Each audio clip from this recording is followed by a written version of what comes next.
Hello everyone, আমার mini ব্লগে আপনাদের স্বাগত। তো পুজোর জন্য এখানে সমস্ত কিছুটা আমরা ডেকোরেশন করেছি, খুব সামান্য কিছু দিয়েই ডেকোরেশন করা হয়েছে।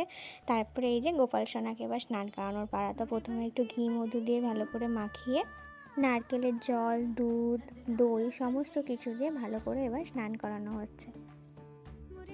ও তো ছোট বাচ্চা, ওকে তো সুন্দর করে স্নান করাতেই হবে, তারপর ওর জন্মদিন বলে কথা, তাই না? তো যাই হোক, এবার স্নান টান করিয়ে এবার ওকে একটু ভালো করে মুছানো হবে।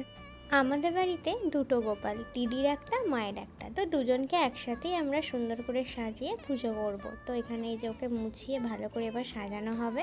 এখন গোপাল, রাধাকৃষ্ণ, তারপরে মা লক্ষ্মীর এত সুন্দর সুন্দর ড্রেস কিনতে পাওয়া যায়, এত সুন্দর সুন্দর সাজানোর জিনিস, এত ভালো লাগে, সাজিয়েও এত সুন্দর লাগে।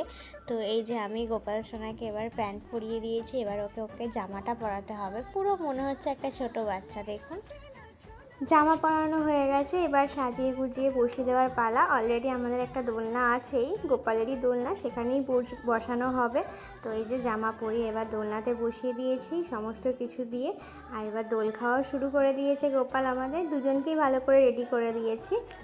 ভিডিওটা আমি এখানেই শেষ করলাম। পুজোর ভিডিওটা নেক্সট পার্টে দেবো। এই ভিডিওটা না হলে অনেকটাই লং হয়ে যাচ্ছে। ভালো লাগলে অবশ্যই লাইক, কমেন্ট, শেয়ার করতে ভুলবেন না। সবাই ভালো থাকবেন, টাটা।